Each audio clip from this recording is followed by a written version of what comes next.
Amores crecen desde el pie, para sus colores las flores crecen desde el pie. Crece desde el pueblo el futuro, crece desde el pie. Animada el rumbo seguro, crece desde el pie. Cantan para usted los cantores, crecen desde el pie. Un poco de fe y los tambores pueden florecer.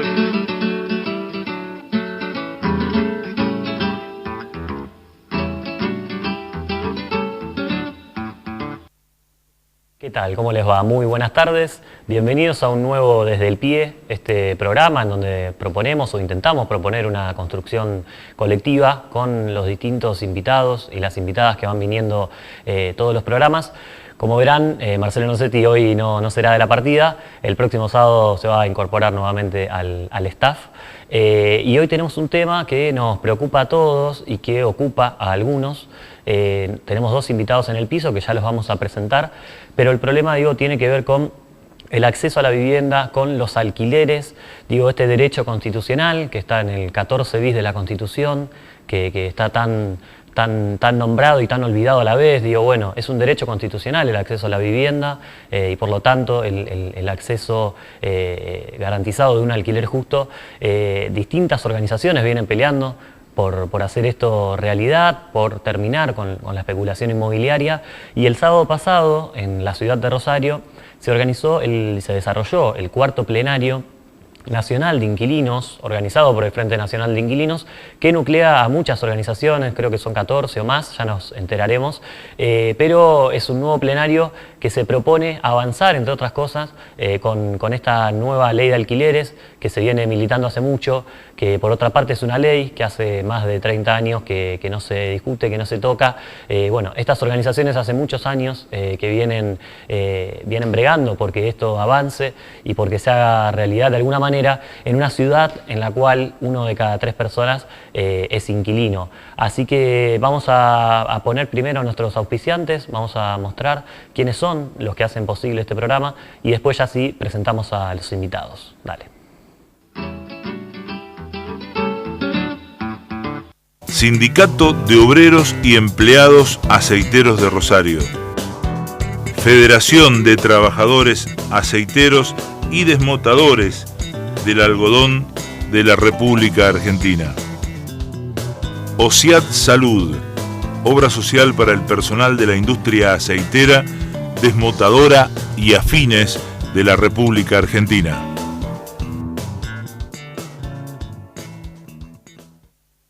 Bueno, y ahora sí, ¿no? Lo anticipábamos y decíamos que los invitados de hoy tienen que ver con el tema del acceso a la vivienda, con el derecho, el acceso, el derecho a acceder a un alquiler justo. Nos visitan, por un lado, Ariel Di Horacio. ¿Cómo andás, Ariel? ¿Qué tal? ¿Cómo estás? Vos sos secretario de la Concejalía Popular de Rosario. Exactamente. Y está con nosotros también Sergio Zapata, presidente de la cooperativa Lo Mejor del Centro, más conocida como La Parrillita. La Parrillita del Centro, sí. Claro. ¿Todo bien? Todo bien, gracias. Bueno, ¿cómo se desarrolló este cuarto plenario nacional de inquilinos en Rosario que tuvo lugar el sábado pasado? Así es, el viernes hicimos un acta acuerdo donde participó justamente Sergio como presidente de la cooperativa y la idea fue generar un acuerdo entre diferentes entidades gremiales, sociales y políticas sobre la importancia que tiene hoy la sanción de la media sanción restante de la ley de alquileres que se discutió durante todo 2016 en el Senado, que tuvo aprobación por unanimidad y que hoy el frente oficialista, el frente que gobierna a nivel nacional, viene frenando, entendemos nosotros, producto del lobby inmobiliario. También hubo un festival el día viernes por la noche con muchas bandas como Externos Inquilinos, La Jacinto Granada, Especies Negras, que nos acompañaron también en la lucha por instalar la temática que hoy, si bien producto de muchos años de lucha, está un poco más difundida. También es cierto que falta legislación para lograr un paraguas legal para aquellos que alquilamos. Somos más de 7 millones en la Argentina, sin embargo se demora muchísimo la sanción de una ley. Y el sábado sesionamos por cuarta vez el Frente Nacional de Inquilinos. Como sede fue Rosario, con el objetivo primero de hacer un análisis de la situación en cada en cada provincia, somos 14 provincias las que integramos el frente. También trazar un objetivo en base a la situación legislativa de la ley de alquileres, y por último la organización jurídica del frente, donde hemos decidido conformarnos como federación y ser ya una organización nacional con todos los papeles jurídicos constituidos, y vamos a ese paso para este 2017 como principal objetivo. Bien, vos mencionás esto de las particularidades, de las realidades de cada una de las provincias. Digo, ¿cuáles fueron los trazos gruesos? Porque imagino que hay particularidades, pero también entiendo que hay matrices o ejes que atraviesan a lo largo y a lo ancho, ¿no? Sí, en lo habitacional el problema está vinculado fundamentalmente con hoy un problema de morosidad que antes no existía, que años anteriores no se veía, que se duplicó. Si bien todavía sigue siendo bajo porque está por debajo del 2% en relación a la cantidad de contratos existentes, son muchísimas las consultas en torno a las rescisiones anticipadas, cómo se deben realizarse, producto de no poder hacer frente al pago de la mensualidad. Y además, esto es moneda corriente, lamentablemente en todas las provincias, y tiene que ver con que los salarios se han licuado en relación al valor del alquiler. Los alquileres crecieron durante todos estos años por encima de las paritarias. Este fue el año que más golpeó, porque quien firmó un contrato el año pasado con una indexación del 30-32%, este año su gremio fue a paritarias, y salvando la excepción de aceiteros, el resto de los gremios han cerrado paritarias por debajo del 25%. Entonces el salario que ya venía atrasado y que se compromete en la mayor parte al pago de una mensualidad de alquiler, se ha visto hoy más comprometido, llegando al 42% de un salario promedio para el pago de la mensualidad de alquiler, algo que si después tenemos que contemplar que hay que además hacer frente a una canasta básica, alguien que gane por debajo de los 25.000 pesos va a estar en problemas, estamos hablando de un conjunto familiar, a la hora de hacer frente al alquiler y además a los gastos que conlleva el sustento familiar. Distinta a la realidad de los comerciantes, y ahí Sergio puede dar cuenta de lo que sucede. Sí, la verdad que para los comerciantes nos puso primero la caída del consumo, ¿no? Que eso es lo que más afecta hoy al comerciante. Ya desde hace 1 año y medio atrás cayó brutalmente el consumo y se ve en la realidad. Y bueno, a eso sumarle los gastos fijos, que sobre todo el mayor, que es el alquiler, que hay que afrontarlo, y en el caso nuestro hace 3 años en el 100%, que lo tuvimos que sortear. Un aumento del 100% con respecto al contrato que se renovaba. Sí, se renovaba 100% y con un contrato absurdo que se planteó que el 10% semestral no aumentaba el alquiler.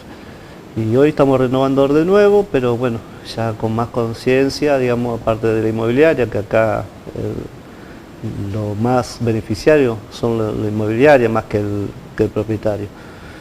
Toda esta absurda inflación, ponerle que es comisión, todo que se maneja de la inmobiliaria, eso te hace difícil alquilar, imagínate, sostenerte. Porque cuando vos renovás un contrato no es renovación, son contratos nuevos. Con un contrato nuevo tenés que desembolsillar cuánta plata. Claro. Yo pensaba, porque tuve oportunidad de conocer, me han contado este sistema que funciona en Bolivia, que se llama anticrético, que según lo que entendí consiste en poner la plata de los 2 años de alquiler toda junta la primera y única vez, pero esa plata después de los 2 años se devuelve entera, porque claro, está bien, tienen una inflación más o menos del 2% anual. Son realidades distintas, pero es un sistema en el cual entregas toda la plata de una y a los 2 años te devuelven el 100%, y así vas alquilando esa plata, lejos de la especulación inmobiliaria, pero sí que favorece la inversión, porque los dueños, los propietarios, con esa plata están obligados de alguna manera a invertirla para aumentar el capital. Lejos podemos estar de ese panorama. Sí, lamentablemente la especulación existente en nuestro país hace que estemos lejos de sistemas como el que se traza en Bolivia, ¿no? Con una economía pensada para las masas. Hoy tenemos una economía pensada obviamente para los sectores más concentrados de la economía, y lo que es el mercado inmobiliario entraría en esta concentración, sobre todo si lo vemos en las grandes ciudades, con la concentración inmobiliaria más importante de la historia de la República Argentina, y esto se ha consolidado en los últimos años. Hoy nosotros tenemos una cantidad de vivienda ociosa en las grandes ciudades que es impactante. Y cuando el déficit habitacional, por ejemplo en Rosario, lo podemos calcular en 40.000 viviendas, y tenemos más de 70.000 viviendas cerradas, vacías, especulando, elevando el valor del metro cuadrado de la propiedad y haciendo que la brecha que hoy existe entre un salario promedio y un departamento de 2 dormitorios sea la más importante de los últimos 50 años en la Argentina, superando los 120 salarios. O sea, momento, para que se entienda. Lo primero que decís es, hay 40.000 familias sin vivienda y 70.000 viviendas deshabitadas. Exactamente. Y lo segundo es esto de, para acceder, para poder comprar una vivienda, se necesita el equivalente a 120 salarios. Promedio. Y esto es algo que hace inviable cualquier producto financiero sin la lógica de intervención del Estado. Si suponemos la lógica de intervención del Estado, como fue el Procrear en años anteriores, que subsidiaba la tasa de interés, había posibilidad de acceder a la vivienda propia. Hoy por hoy, se subsidia el capital, por lo tanto hace que las cuotas sean, por lo menos, imprevisibles, porque se van a comportar de acuerdo a la economía. Con un ritmo inflacionario como el que venimos teniendo en la Argentina, tenemos que hablar de que por lo menos la cuota crece en un 30%, además del interés fijo, que va a fluctuar entre el 5 y el 9% anual de acuerdo a la entidad financiera con la que se contrate. Hay pocas herramientas de acceder a la vivienda, para acceder a la vivienda propia, y hay poca protección al inquilino. En esto que contaba Sergio, ¿en qué puede mejorar en el caso de sancionarse la ley? Bueno, primero que no me van a poder aumentar semestralmente. Ya ahí hay un punto a favor de la legislación que estamos discutiendo el aumento es anual. El aumento podría ser solamente anual y de acuerdo a un índice oficial que promedie el IPC, que es el índice de precios al consumo, y el coeficiente de variación salarial.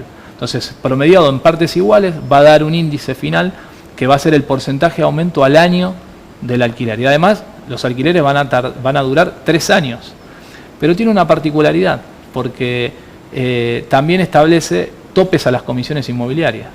Esto que planteaba Sergio con claridad, el gran ganador es la empresa que hace la intermediación inmobiliaria. Es quien se queda con cerca o con el 20% de la operación final. Entonces, en esta situación, donde el Estado se queda con un 1,3 y una inmobiliaria que cobra costos inflados, por ejemplo en la averiguación de garantías, que cobra gastos administrativos, que cobra comisión de ambos lados, que cobra, por ejemplo, en algunos casos hasta la confección del contrato, algo que debería estar incluido en el honorario. El Código Civil, artículo 1354, dice, si cobro honorarios, tengo que incluir todos los gastos. Y ahí estaríamos, en la averiguación de garantía, los gastos administrativos deberían estar adentro. Eso la ley contempla y reforma. En ese sentido, tengo entendido también esto de pasar de 2 años a 3 años mínimo el contrato de alquiler. Son cuestiones que hacen a la vida concreta y a una necesidad urgente, ¿no? En el caso de la parrillita, esto de tener que renovar cada 2 años y esto que contaba, ¿no? Aumentos. Sí, nosotros cada 3 años, somos comercio, cada 3 años, pero imagínense si nosotros podríamos asegurar un contrato mayor a 5 años, pensarlo, sería mucho más favorable, porque aparte se extiende el precio, porque cada vez que se termina un contrato ya hay otro precio. Entonces cada 3 años ya te sube de por sí todo el año el 25 o el 30%, y cuando llegaste al 3 años, agárrate la cabeza porque te va a subir muchísimo más. Nosotros hace 2 programas tuvimos la visita de Juan Milito, de Almaceneros, y de Juan José Sica, de APYME, que también está en el Frente Nacional de Inquilinos. Lo que contaban, que es un número, pero que hace a esto que estamos hablando, 6.000 son las empresas y los comercios que cerraron en los últimos 2 años aproximadamente. Digo, ¿cuál es la realidad en ese contexto de las empresas recuperadas? Porque, para aquel que no sepa, también formas parte de esa militancia, ¿no? Sí, soy miembro de ACTRA, la Federación de Empresas Recuperadas. Sí, estamos sorteando muchas, tenemos mucho trabajo este año. Están cerrando muchas empresas y allá estamos yendo a asesorar a los trabajadores y ya recuperando bastante. El año pasado se recuperó bastante, pero hoy hay empresas como Vitrofil, pues de la Encañada de Goma, que el insumo de ello es el gas y la luz. Y fabrican copas sopladas, artesanales, que hoy le abrieron la importación. ¿A quién le vende una copa? Y tiene que sortear el aumento terrible de gas y de luz. Eso es peor que un alquiler. Pero bueno, estamos trabajando con ellos para darle una mano, para que puedan sortear eso y para que se puedan caminar y no se cierre, ¿no? Que eso es lo fundamental. El Frente de Inquilinos, ¿qué organizaciones más o menos las componen? Para entender un poco la diversidad también del movimiento. En Rosario la composición está formulada por Concejalía Popular e inquilinos autoconvocados. Después nosotros hemos aquí trazado alianzas estratégicas con muchos sectores, como el sector de la empresa recuperada, como APYME, como empleados de comercio, como la gente del sindicato de Luz y Fuerza, de ANSAFE, con la clara idea de entender que hoy la política o la falta de política pública destinada al alquiler golpea principalmente a los trabajadores, que son quienes comprometen el 50% del salario al pago de las mensualidades. En ese sentido es donde empezamos a generar una posibilidad de consulta popular en la ciudad de Rosario. Esto lo abordamos el fin de semana en el Congreso del Frente de Inquilinos. El resto de las provincias no va a transitar todavía este camino, pero sí acompaña el proceso de la provincia de Santa Fe en este sentido, donde si podemos avanzar antes de fin de año, esperemos que para octubre estemos concretando una consulta popular por la ley de alquileres, pero además con otros puntos. Por ejemplo, la construcción de vivienda pública en alquiler, con la participación del Estado y de los gremios, con aporte, digamos, de partes iguales. ¿Para qué? Para que un trabajador pueda pagar un precio justo a 20 años y que tenga la posibilidad de un leasing, que es que a 20 años sean los titulares del inmueble, o sea, que alquilan durante 20 años y a partir del año 21 es titular de ese inmueble y deja de pagar la mensualidad. Esto existía antes en la República Argentina, cayó en desuso lamentablemente, producto de la especulación que hoy existe.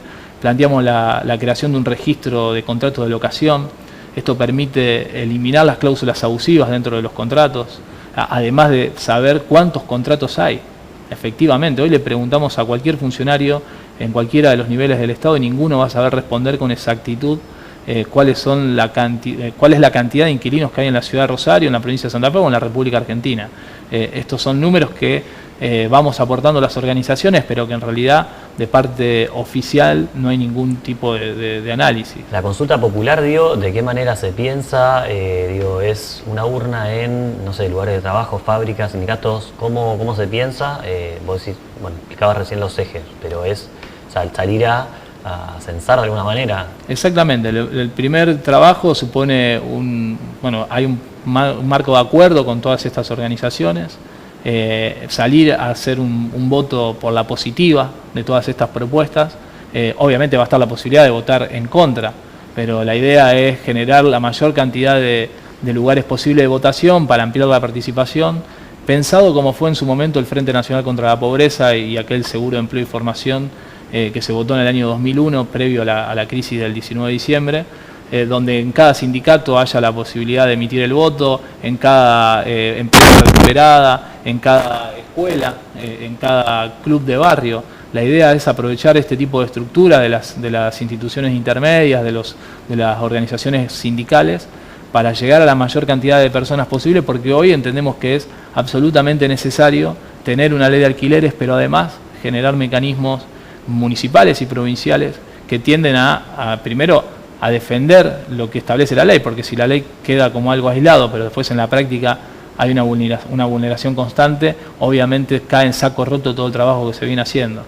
Entonces la idea es que haya un acompañamiento de parte de los tres niveles del Estado para proteger al inquilino, que es hoy en día el eslabón débil de esta relación. Con respecto a la ley, vos mencionabas antes que efectivamente tiene media sanción en senadores. El año pasado se votó, se hablaba de que iba a salir el año pasado, que iba a tener la otra media sanción. ¿Qué es lo que pasó en el medio? ¿Por qué hoy no está aprobada esa ley? El lobby de las cámaras inmobiliarias, fundamentalmente, que empezaron a cabildear, digamos, dentro del Congreso, tratando de torcer las voluntades, de amedrentar a aquellos legisladores que tuvieran la voluntad política de acompañar la ley. sabemos que hay muchos intereses económicos en juego, que no estamos tocando algo menor, y que hay muchos, lamentablemente, que cuando vienen los aportantes para las campañas electorales y le dicen, discúlpame, vos vas a sancionar una ley en contra mío, yo voy a financiar a tu oponente, suceden este tipo de situaciones. Y hoy vemos como el Frente Cambiemos, que de la mano de Pinedo votó a favor en la Cámara de Senadores, lo tenemos encabezando al diputado Lipovetsky como principal opositor a la ley de alquileres. Y esto supone que es un operador político del gobierno nacional que enlaza con las cámaras inmobiliarias. Y lo vimos en el Congreso cuando tuvimos que ir a discutir y debatir, no solamente con las cámaras inmobiliarias, sino también con muchos legisladores del Frente Cambiemos que lamentablemente tenían una postura cercana a los que concentran el poder económico en la Argentina y no a los 7 millones de inquilinos que hoy somos en nuestro país. Pero digo, concretamente la estrategia del oficialismo fue presentar un proyecto 2 o 3 paralelo. proyectos, exactamente, hay 2 proyectos presentados en paralelos, uno del diputado Lipovetsky y otro de la diputada Banfi. Estos proyectos establecen, entre otras cosas, por ejemplo, que deberían explicarnos en qué favorece al inquilino, la promoción impositiva para las empresas constructoras. Digo, discutir eso, en vez de discutir de qué manera bajamos los costos de las iniciales de locación, que se bajarían en un 50%. El santafesino pasaría a pagar, en concepto de comisión, 1 mes y medio cada 2 años, como se paga hoy, a 1 mes cada 3 años. Entonces bajan considerablemente los costos, tendríamos aumentos anuales, previsibles, un contrato a 3 años, un aumento que va a acompañar, por ejemplo, las paritarias y no la especulación o lo que se crea de parte del mercado o la expectativa que haya hacia el año futuro, cuando en realidad hablamos de expectativa en un país que no tenemos ningún tipo de previsibilidad en torno a cuánto va a ser la inflación o a cuánto va a salir hoy o mañana el kilo de pan. Entonces, ante eso, si le sumamos más incertidumbre a los ciudadanos, me parece que no es, por lo menos, defender y cuidar a todos los que buscan acceder a una vivienda mediante el alquiler. Esa incertidumbre, yo me imagino que en el caso de las empresas recuperadas, la incertidumbre como sensación ha sido algo que tal vez acompañó en sus orígenes. Hoy, con esta realidad que estamos hablando, en su origen con esto de, bueno, vamos a recuperar los trabajadores, vamos a tomar ese poder de decisión, incertidumbre en el seno familiar. ¿Cómo se vivió eso, remontándonos a aquellos inicios? Era la familia también apoyando. En el caso de ustedes, recuerdo que por ahí hemos hablado algunas veces en la radio y contaban esta anécdota de que los vecinos les llevaban los pollos sin cocinar y se los compraban. Sí. No, hay muchísimas anécdotas. Sí, sobre todo la que sufre la familia. Cuando una empresa quiebra, una empresa queda en la calle, su trabajador, el que más sufre es la familia. Pero bueno, en nuestro caso sí, tuvimos el apoyo de la familia y sobre todo de los vecinos, de ahí de la parrillita y de los clientes, ¿no?, que vienen de todos lados. Pero bueno, sí, esa anécdota es de una vecina ahí del Palacio Fuente, nos traía el pollo crudo y después no nos pagaba cocido, digamos, se lo llevaba y nos pagaba, y con eso colaboraban para mantenernos mientras estábamos cerrados.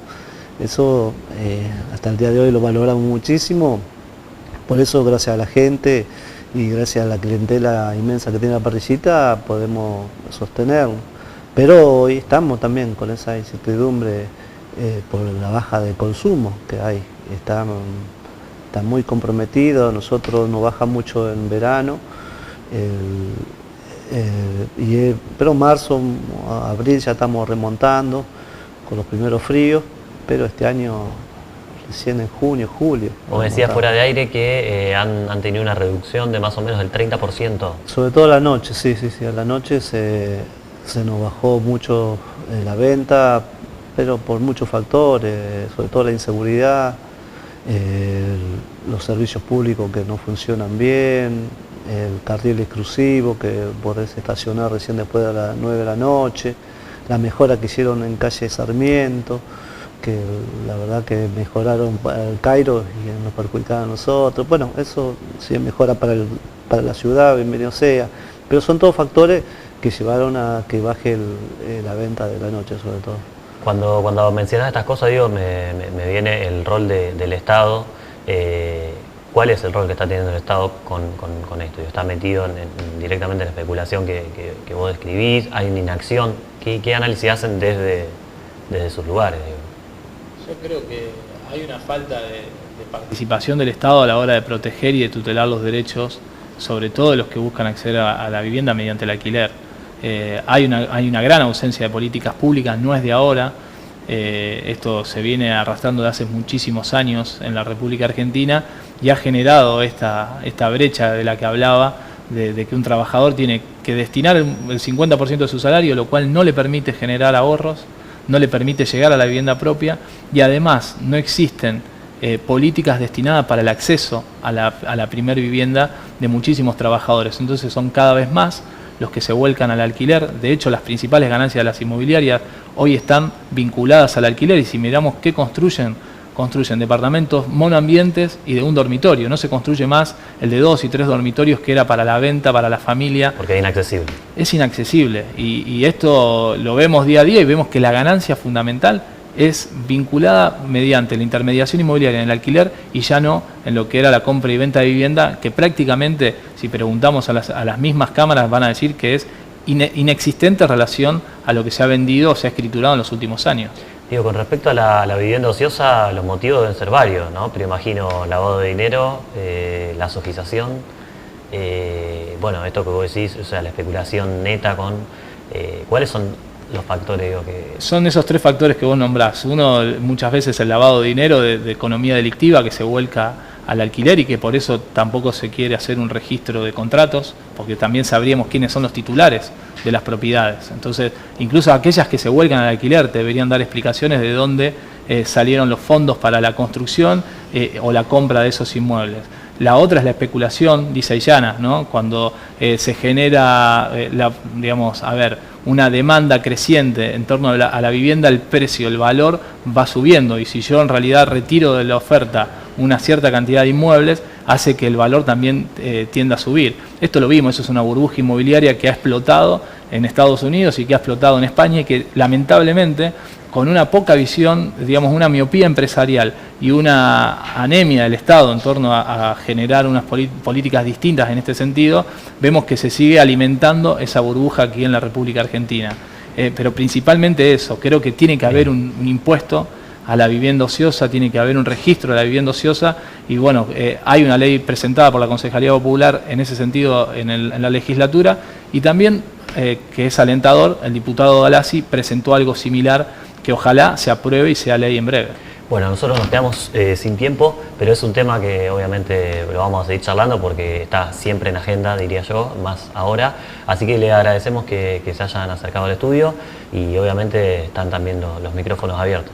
Muchas gracias. De esta manera entonces nos despedimos de Desde el Pie, y nos vemos el sábado que viene a eso de las 6:30 de la tarde.